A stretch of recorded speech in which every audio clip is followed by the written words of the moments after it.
Eh bien, voici les rappels sur la fonction logarithme et tout d'abord son existence. Définition. La fonction logarithme népérien, notée Ln, est la fonction réciproque de la fonction exponentielle. Elle est définie sur l'ensemble des réels positifs sauf 0, r plus star. Relation entre les deux fonctions. Eh bien, comme on vient de le dire, elles sont réciproques l'une de l'autre, c'est-à-dire que pour tout y réel positif et x réel, on va avoir que si y est égal à e exposant x, alors ln de y est égal à x, et inversement. D'accord? Donc ça, c'est la définition d'une fonction réciproque. C'est-à-dire, si je prends le logarithme népérien du membre de gauche, ça me donne le logarithme népérien du membre de droite. Et comme le logarithme népérien de l'exponentielle et l'exponentielle sont des fonctions réciproques, ça va me redonner ce qui est en exposant. Donc ln de y est égal à x. On le voit mieux ici sur cette équation. Ln de e exposant x, comme le logarithme népérien et l'exponentielle sont réciproques l'une de l'autre, ça me redonne ce qu'il y avait ici en exposant ce sur quoi l'exponentielle agissait. Donc ln de e exposant x, c'est x. Mais inversement aussi, si à y j'applique d'abord la fonction logarithme et puis après la fonction exponentielle, comme elles sont réciproques l'une de l'autre, ça me rend y. À la différence près que là, x peut appartenir à l'ensemble de tous les réels, puisque l'exponentielle prend ses antécédents sur tous les réels, tandis que le y qui est ici ne peut avoir que des réels positifs, ne peut prendre que des valeurs réelles positives strictement plus grandes que 0. Voilà. Alors au niveau des variations, la fonction logarithme, tout comme la fonction exponentielle, est strictement croissante sur son intervalle de définition. C'est-à-dire que dès qu'on est au-dessus de 0 jusqu'à plus l'infini, la fonction est croissante. En 1, le logarithme népérien de 1, ça vaut 0. En e, le logarithme népérien de e, ça vaut 1. Et en dehors de ça, la fonction est strictement croissante. Alors, au niveau de sa représentation, la courbe de la fonction logarithme est symétrique de celle de la fonction exponentielle par rapport à la première bisectrice. Donc la première bisectrice du repère, c'est ici la droite que l'on voit en bleu, c'est la droite qui a pour équation y égale x. Elle coupe bien ici le premier cadran et le troisième parfaitement en son milieu. C'est ce qu'on appelle la première bisectrice, avec des angles égaux, là et là. La fonction exponentielle est représentée ici en vert, que l'on connaît bien. Et la fonction logarithme, ici en rouge, c'est le symétrique de la fonction exponentielle par rapport à cette bisectrice. Ce qui veut dire que tout point de la courbe rouge s'obtient de tout point de la courbe verte par symétrie d'axe y égale x. Donc un point ici est projeté orthogonalement sur le point symétrique de l'autre côté, avec la distance ici qui est égale à la distance là, d'accord? Pour ce point-ci, il sera projeté là, ce point-là sera projeté là, et ainsi de suite. C'est comme ça que sont définies ici des fonctions réciproques. Et donc on obtient la courbe de la fonction logarithme directement à partir de la courbe de la fonction exponentielle par symétrie de l'axe y égale x. Et on voit que si la fonction exponentielle était strictement croissante, bien la fonction logarithme l'est également. Seulement ici, la fonction logarithme n'est définie que sur les réels strictement positifs. Les valeurs de x que peut prendre la fonction, donc ln de x, les x sont strictement positifs. Et on voit déjà apparaître ici, si vous regardez bien, on voit apparaître une asymptote verticale, là-bas, en x est égal à 0. On y reviendra. Alors, quelles sont les propriétés algébriques de la fonction exponentielle?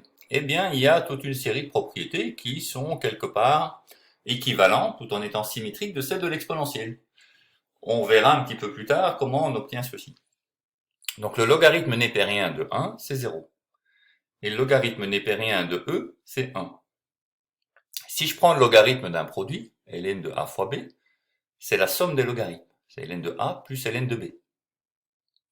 Le logarithme népérien de l'inverse, c'est l'opposé du logarithme népérien du nombre.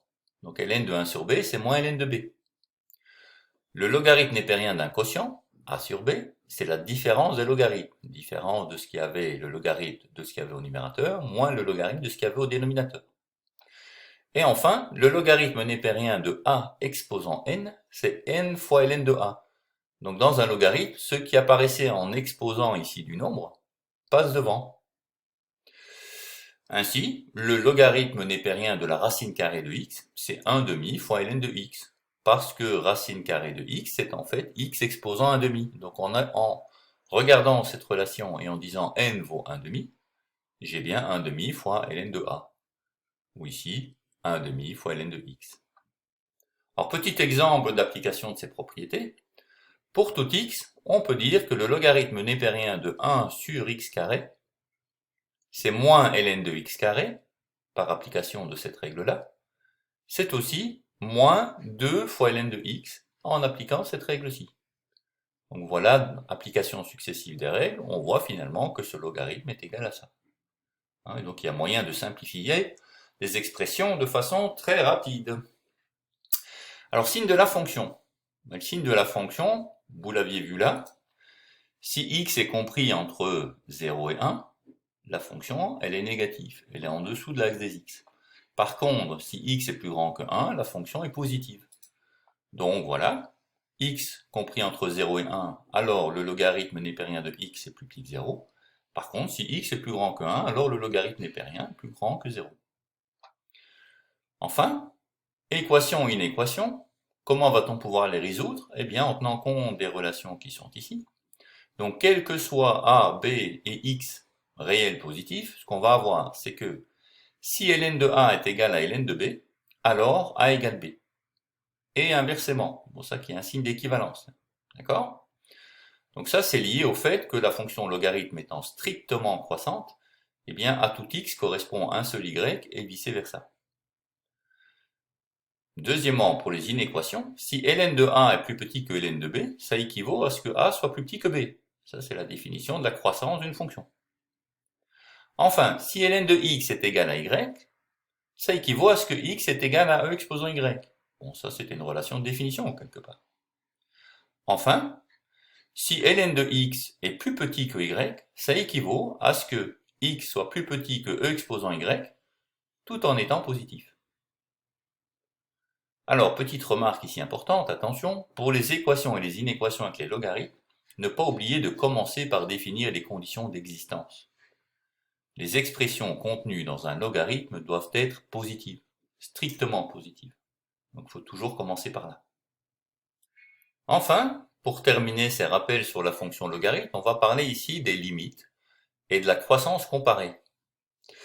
Alors, la limite lorsque x tend vers 0 par la droite, ne peut pas tendre vers la gauche, ne peut pas tendre vers 0 par la gauche, puisque ce n'est pas défini en 0, et pas non plus pour des valeurs négatives, donc on ne peut pas aller voir à gauche. Donc la limite lorsque x tend vers 0 par la droite de ln de x, c'est moins l'infini. Ça, comme je vous l'ai dit précédemment, ça signale finalement une asymptote verticale, qui a pour équation x égale 0. Une autre limite, c'est celle-ci. La limite lorsque x tend vers plus l'infini de ln de x, c'est plus l'infini. Vous le voyez là. Lorsque x grandit, le ln de x grandit également, moins vite que x, parce que sinon il suivrait la première bisectrice, donc il grandit moins vite, mais il grandit, et il va vers l'infini également. La limite lorsque x tend vers plus l'infini de ln de x sur x, c'est 0. Alors ça, c'est ce qu'on appelle par théorème de comparaison. Eh bien, on le voit de nouveau ici, effectivement, ln de x, quand x tend vers l'infini, ln de x tend vers l'infini, mais moins vite que la droite d'équation y égale x. Donc lorsque je regarde ce qui se passe quand x tend vers l'infini de ln de x sur x, comme celui-là va beaucoup plus vite sur l'infini, je divise par un infini plus grand au dénominateur qu'au numérateur, et donc ça me donne 0. De façon pareille, on peut se dire, et on peut vérifier par théorème de comparaison, que la limite lorsque x tend vers 0 à droite de x fois ln de x, c'est 0. Alors, deux autres petites propriétés qui se démontrent en fait à partir de dérivées. On y viendra dans les exercices. La limite lorsque x tend vers 1 de ln de x sur x moins 1, ça vaut 1. Et la limite lorsque x tend vers 0 à droite de ln de 1 plus x sur x, ça vaut 1. C'est la même chose. Ces deux-là sont la même chose, c'est pour ça qu'on dit ou. Simplement ici on tend vers 1, là on tend vers 0 à droite. Quand on tend vers 1, ici ça fait le ln de 1 quelque part. Et donc si on veut le faire la même chose lorsque x tend vers 0 à droite, on va faire ln de 1 plus x au numérateur. Et au dénominateur, si x tend vers 1, ceci tend vers 0. Donc lorsqu'on regarde en 0, on met directement x. Donc ces deux équations, ces deux formes, sont tout à fait équivalentes. Voilà, et ceci termine ces rappels. À bientôt. Et on se voit pour le petit quiz, pour voir si tout ça est clair.